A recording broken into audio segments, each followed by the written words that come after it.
আমাদের আজকের বিষয় হলো এলইডি টিভিতে রিমোটে কাজ না করলে কি করবেন।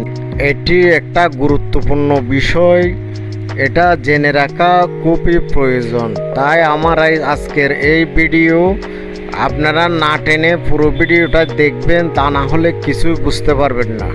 প্রথমে আপনাকে নিশ্চিত করতে হবে আপনার রিমোট ঠিক আছে কিনা। আপনার রিমোট যদি ঠিক না থাকে তাহলে আপনাকে রিমোটের ব্যবস্থা করতে হবে। আপনার রিমোটটা বিভিন্ন পর্যায়ে আপনি চেক করে নিতে পারেন, যেমন মোবাইলের ক্যামেরার মাধ্যমে অথবা অন্য কোনো টিভিতে চেক করে দেখবেন রিমোটটা চলে কিনা, অথবা আশেপাশে কোনো টেকনিশিয়ান থাকলে টেকনিশিয়ানের মাধ্যমে ওখানে রিমোট টেস্টার পাওয়া যায়, রিমোট টেস্টার দিয়ে চেক করে দেখবেন, ব্যাটারি চেক করে দেখবেন। আপনার সবগুলো চেক করার পরে আপনি কনফার্ম হয়ে নেবেন আপনার রিমোটে কোনো সমস্যা আছে কিনা। রিমোটের সমস্যা হলে আপনি একটা নতুন রিমোট নিয়ে নেবেন। আর যদি রিমোটের সমস্যা না হয়ে টিভির সমস্যা হয়ে থাকে তাহলে কি করবেন আমরা আজকের এই ভিডিওতে আপনাকে দেখাবো। এটি একটি সোনি 32 ইঞ্চি এলইডি টিভি আপনারা দেখতে পাচ্ছেন। এটা রিমোট ভালো আছে, রিমোট আমরা বিভিন্নভাবে চেক করে নিলাম, রিমোট ঠিক আছে। তাহলে আপনার সমস্যা টিভিতে আমরা প্রথমে টিভি খুলবো, টিভি খুলে রিমোট সেন্সারটা দেখব। টিভির ভিতরে রিমোট সেন্সার নামের একটা জিনিস আছে যেটা রিমোটের কাজ করে, ওই জিনিসটা দেখব।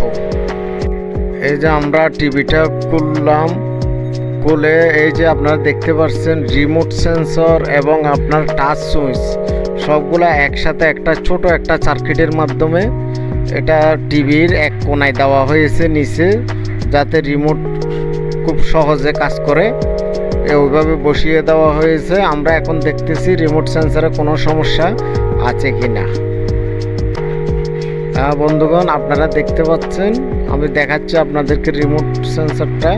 এই যে কালো কালো কালো যে জিনিসটা, এই যে কালো 3 পা, ওটা 3টা পা থাকবে, একটা আইআর নেগেটিভ পজিটিভ 3টা তার থাকবে, 3টা কানেকশন। ওটা হচ্ছে রিমোট সেন্সর, এই যে কালো রিমোট সেন্সর। এখন এই সেন্সরের একটা পা আপনি দেখতেছেন, আমি আঙ্গুল দিয়ে ওই পাটা নাড়াচাড়া করছি, একটা পা উঠে গেছে। আপনারা দেখতে পাচ্ছেন রিমোট সেন্সরের 3টা পা, 3টা পার মধ্যে একটা পা নষ্ট হয়ে গেছে, উঠে গেছে।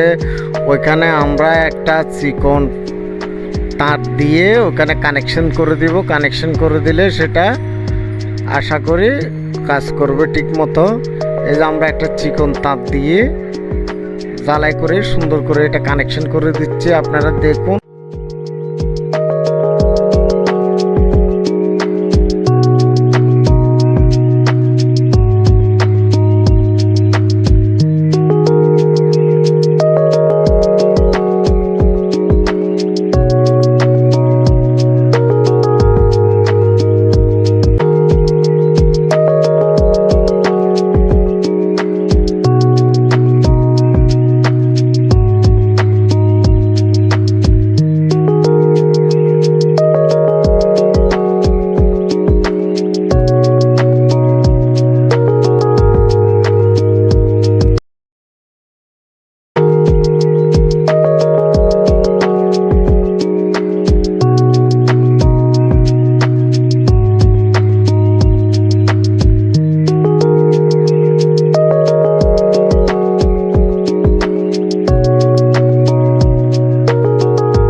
ওই পিনটা কানেকশন করে দেওয়ার পরে রিমোট সেন্সরের যে 3টা পা আছে ওই 3টা পাও ভালো করে একটু ঝালাই করে দিতে হবে। এই যে আমরা কানেকশন দিয়ে দিচ্ছি রিমোট সেন্সরের একটি পায়ের সাথে, ওই তারটা কানেকশন করে দিচ্ছি, আপনারা দেখতে পাচ্ছেন।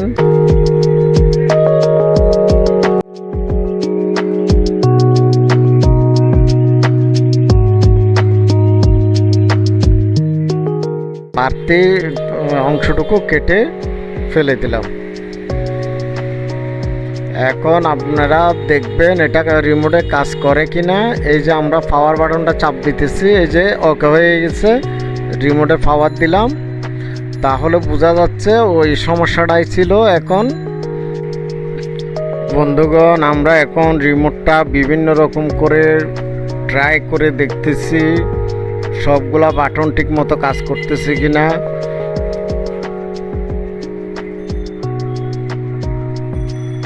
আপনারা দেখুন, আসলে রিমোটে কাজ না করলে এই ধরনের ছোটোখাটো কোনো সমস্যায় হয়ে থাকে, তেমন বেশি কিছু হয় না। রিমোট বা রিমোট সেন্সরের ভিতরে এটা থাকে এই সমস্যাগুলো।